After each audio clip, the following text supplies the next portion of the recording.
Bismillahirrahmanirrahim. Assalamualaikum warahmatullahi wabarakatuh. Baiklah, di sini saya Salwa Salsabila Putri, NIM 050203200057 akan menyampaikan materi mata kuliah studi hukum Islam dengan judul Maqasid Syariah dengan dosen pengampu Dr. Abdul Basit Junaidi, Magister Agama. Pertama yaitu pengertian maqasid syariah. Syariah terdiri dari dua kata, yaitu maqasid dan syariah. Kata maqasid merupakan bentuk jamak dari maqasid, yang berarti maksud dan tujuan. Sedangkan syariah mempunyai pengertian hukum-hukum Allah yang diterapkan untuk manusia agar dipendomani untuk mencapai kebahagiaan hidup di dunia maupun di akhirat. Dan teori maqasid syariah dalam hukum Islam adalah sangat penting, karena hukum Islam adalah hukum yang bersumber dalam Al-Quran. Kandungan maqasid syariah dapat diketahui dengan ungkapan Al-Syaitibi, seorang tokoh pembaru usul fiqh yang hidup di abad ke-8 Hijriah, dalam kitab Al-Muwafaqah fil Usul Asy-Syariah.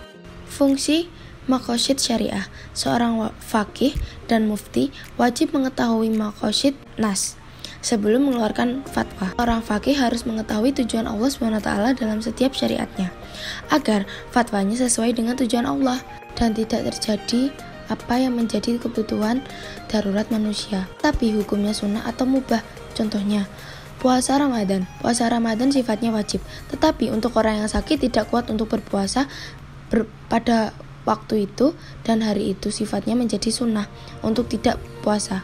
Dan fungsi maqasid syariah ada 3. Yang pertama yaitu bisa memahami nas sumber hukum beserta hukumnya secara komprehensif. Yang kedua, menjadi maqasid syariah sebagai salah satu standar untuk mentarjih salah satu pat fuqaha. Yang ketiga yaitu memahami ma'alat atau pertimbangan jangka panjang kegiatan manusia dan mengaitkan dengan setiap fatwa. Selanjutnya, macam-macam bentuk maqasid syariah. Menurut Imam Asy-Syaitibi ada 5 bentuk maqasid syariah. 5 bentuk ini disebut sebagai 5 prinsip umum atau kulliyat al-khamsah. Masing-masing bentuk ini memiliki 2 pembagian, yaitu dari segi wujud atau penjagaan dan dari segi adam atau pencegahan. Pertama yaitu maqasid syariah untuk melindungi agama. Bentuk maqasid syariah untuk melindungi agama merupakan hak memeluk dan meyakini seseorang boleh dan berhak memeluk agama yang diyakini secara bebas dan tanpa gangguan. Contohnya, penjagaannya adalah melaksanakan sholat dan zakat, sedangkan dari segi penjagaan dilakukan dengan jihad atau hukuman bagi orang-orang yang murtad. Yang kedua, maqasid syariah melindungi jiwa. Maqasid untuk melindungi jiwa merupakan landasan dan alasan untuk menyatakan bahwa seseorang manusia tidak boleh disakiti, dilukai, apalagi dibunuh. Contohnya penerapan adalah dengan makan dan minum, sedangkan dari segi pencegahan dilakukan dengan cara qisas dan diet. Dan yang ketiga, maqasid syariah untuk melindungi pikiran. Bentuk maqasid syariah untuk melindungi pikiran atau akal, segala hal yang menyebabkan hilangnya akal menjadi tidak boleh, termasuk di dalamnya mengonsumsi narkoba atau minuman keras. Masuk dalam hal ini juga adalah kebebasan berpendapat secara aman bagi setiap orang. Toh penerapannya dalam bentuk penjagaan dilakukan dengan makan dan mencari makan. Sedangkan dalam bentuk pencegahan dilakukan dengan menegakkan hukum bagi mengonsumsi narkoba. Keempat yaitu maqasid syariah untuk melindungi harta. Maqasid syariah untuk melindungi harta menjamin bahwa setiap orang berhak memiliki kekayaan harta benda dan merebutnya dari orang lain merupakan hal yang dilarang, baik dalam bentuk pencurian, korupsi, dan lain sebagainya. Contoh penerapan hal ini dilakukan dengan cara melaksanakan jual beli dan mencari rezeki.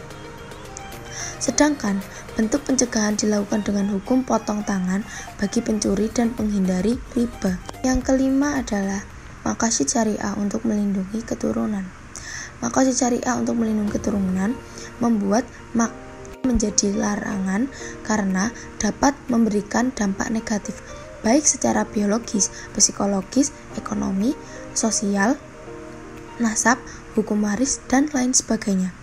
Itu penjagaan dilakukan dalam bentuk pernikahan, sedangkan bentuk pencegahan dilakukan dengan menegakkan hukum bagi orang yang berzina dan menuduh orang yang berzina tanpa ada bukti. Dan selanjutnya adalah peran maqasid syariah dalam kehidupan sehari-hari. Ilmu maqasid syariah adalah suatu disiplin ilmu yang memiliki peranan penting dalam kehidupan manusia. Tanpa ilmu tersebut, manusia akan kehilangan arah dan menentukan tujuan disyariatkannya suatu hukum dalam kehidupan mereka. Tentunya akan mengalami kesulitan. Di antara peran maqasid syariah dalam kehidupan adalah yang pertama yaitu al-maqasid syariah dapat membantu mengetahui hukum-hukum yang bersifat umum atau kuliah maupun khusus atau juz'iyah.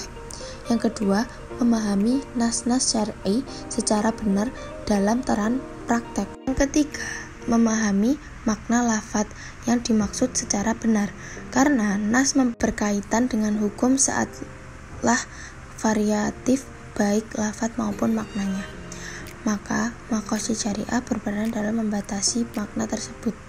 Yang keempat, ketika tidak terdapat dalil Al-Quran maupun as-sunnah dalam perkara-perkara yang kontemporer, maka para mujtahid menggunakan maqasid syariah dalam istinbat hukum setelah mengkombinasi dengan ijtihad, istihsan, istihlah, dan sebagainya. Yang kelima, al-maqasid syariah membantu mujtahid untuk mentarjih sebuah hukum yang berkaitan dengan perbuatan seorang hamba sehingga menghasilkan hukum yang sesuai dengan kondisi masyarakat. Adapun contoh penerapan maqasid syariah dalam hukum syariat adalah ketika Utsman bin Affan melakukan pengumpulan Al-Quran dalam satu mushaf. Itu dilakukan karena suatu maslahah. Dan menurut maqasid syariah, pada awalnya Rasulullah melarang menulis Al-Quran karena khawatir akan tercampur antara ayat Al-Quran dengan as-sunnah. Dan yang terakhir adalah cara mengetahui maqasid syariah. Dalam kaitan dengan cara untuk mengetahui hikmah dan tujuan penetapan hukum, setidaknya ada 3 cara yang telah ditempuh oleh ulama sebelum Al-Syaitibi.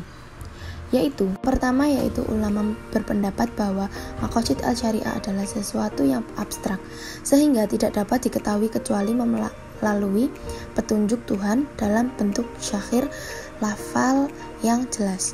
Petunjuk itu tidak memerlukan penelitian pendalam yang justru memungkinkan akan menyebabkan pertentangan dengan kehendak bahasa. Cara ini ditempuh oleh ulama Zahiriyah. Yang kedua, ulama tidak mementingkan pendekatan zahir lafal untuk mengetahui maqasid al-syariah. Mereka terbagi dalam 2 kelompok. A. Kelompok ulama yang berpendapat bahwa maqasid al-syariah ditemukan bukan dalam bentuk zahir lafal dan bukan pula dari apa yang dipahami dari tujuan zahir lafal itu. Akan tetapi, maqasid al-syariah merupakan hal yang ada di balik tujuan zahir lafal, terdapat dalam semua aspek sehingga tidak seorang pun dapat berpegang. B. Kelompok ulama berpendapat bahwa maqasid al-syariah harus dikaitkan dengan pengertian-pengertian lafal. Artinya, zahir lafal tidak harus mengandung tujuan yang bersifat mutlak. Apabila terjadi pertentangan antara zahir lafal dengan penalaran akal, maka yang diutamakan dan didahulukan adalah penalaran akal, baik itu atas dasar keharusan menjaga maslahah atau tidak. Ini disebut kelompok muta'amin fi al-qiyas. Yang ketiga, ulama yang melakukan penggabungan 2 pendekatan, yaitu zahir lafal dan pertimbangan makna atau ilat. Dalam suatu bentuk yang tidak merusak pengertian zahir lafal dan tidak pula merusak kandungan ilat agar syariah tetap berjalan secara harmonis tanpa kontradiksi. Kelompok ini disebut kelompok rasikhin.